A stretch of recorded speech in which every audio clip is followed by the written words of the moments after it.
Hello hi সবাই কেমন আছো? Welcome back to my new blog. চলে এসেছি নতুন একটি ব্লগ নিয়ে।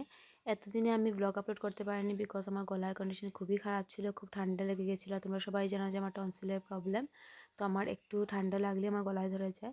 তো এই জন্য আমি ভয়েস ওভার দিতে পারিনি, তার জন্য আমি ব্লগ আপলোড করতে পারিনি। তো আজকে আমি একটা ডিফারেন্ট ব্লগ আপলোড করছি, তোমাদের সাথে শেয়ার করছি। এটা বিয়েবাড়ির ব্লগ, তোমরা দেখে বুঝতে পারছো কী বিষয় আসা। তো আজকে আমি তোমাদের সাথে শেয়ার করবো যে আমি বিয়েবাড়িতে গিয়ে কী খেলাম। তো ফার্স্টে চলে গেছিলাম স্টার্টার সেকশানে। কফি নিলাম, কফি নিয়েছিল, চিকেন কাটলেট ছিল, পনির ছিল, তারপরে চিকেন আর একটা কিছু ছিল, ড্রামস হ্যাভেনের মতো কিছু ছিল। তারপরে ফুচকা ছিল। তো আমি সব কিছু তো খাইনি, চিকেন কাটলেট আমি স্কিপ করেছিলাম বিকজ ওইটা আমার ভালো লাগে না খেতে, আমি খাইনি। আর পনির টিক্কাও আমি এত বেশি যেহেতু পনির ভালোবাসি না, তো পনির আমি এক পিসই নিয়েছিলাম। তো চিকেন খেয়েছিলাম, চিকেনের ওই ইয়েটা অনেক টেস্টি ছিল, ড্রামস হ্যাভেনের মতোই। এটা কী বলে ঠিক আমি জানি না, তোমাদের যদি জানা থাকে তাহলে তোমরা আমাকে অবশ্যই জানিও। ওটা অনেক টেস্টি হয়েছিল, আমি ওটা অনেক খেয়েছি। আর ফুচকা আমি একটাই খেয়েছি বিকজ ফুচকা তো ফুচকা তো সচরাচর আমরা খেয়েই থাকি। তো ওইটা খেয়েছিলাম আর খুবই টেস্টি হয়েছে, আমি তো খুব এনজয় করেছিলাম স্টার্টার। আমি না এখন কী করি, আগে আমি স্টার্টারও গল্প খেতাম, তারপরে আমি মেইন যে ডিনার করবো ওইটাও আমি করতে পারতাম না।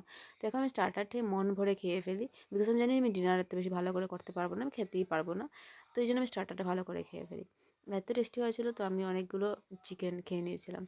তারপরে একটু বসেছিলাম, ওয়েট করছিলাম। যে আমরা যেহেতু অনেক তাড়াতাড়ি চলে গেছিলাম, তাড়াতাড়ি মিন্স অনেক জলদি বলতে গেলে, বিকজ ওই জায়গাটা অনেক দূর ছিল। তো এই জন্য প্রেফার করেছিলাম যে তাড়াতাড়ি গিয়ে তাড়াতাড়ি চলে আসবো আমরা। তো একসময় অপেক্ষা করে একটু ওয়েট করে তারপরে চলে গেছিলাম ডিনার করতে। ডিনারে veg section, non veg section আলাদা ছিল। তো ভেজে অনেক কিছু ছিল, নান ছিল, পনির ছিল, মাশরুম ছিল, কোপ্তা ছিল। তো সব কিছু তো আমরা খেতে পারিনি। মাশরুম নিয়েছিলাম, পোলাও নিয়েছিলাম, নানও নিয়েছিলাম, হাফ হাফ করে খেয়ে নিয়েছিলাম, এগুলো কিছু একটা করছিলাম। এগুলো নিয়ে চলে গেছিলাম ননভেজ সেকশনে। ননভেজ সেকশনে অনেক কিছু ছিল, আর সস টপার ছিল তো ইলিশ ভাপাই বলে আই থিঙ্ক ওইটাকে, কলা পাতায় মুড়ে যেটা দেয়। তারপরে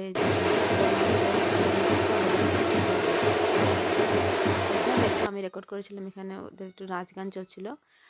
তো ব্যাক টু দ্যাট, কী বলছিলাম, চিতল মাছের মুটটা ছিল, তারপরে ছিল চিংড়ির মালাইকারি, মাটন ছিল, মাটনটা আমি খাইনি।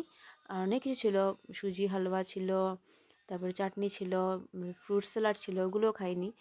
তো অনেক কিছু স্কিপ করেছিলাম, খেতে পারবো না বলে খাইনি। আর এখানে খাওয়ার পরে খেয়েছিলাম আমরা পান, হাফ হাফ করে খেয়েও আমাদের মুখে জায়গা হচ্ছিল না, কথা বলতে পারছিলাম না আমরা। তো আজকে মতো এতটুকুই, দেখা হচ্ছে পরের ভিডিওতে। তোমরা জানাবে তোমাদের ব্লগটা কেমন লাগলো। টাটা।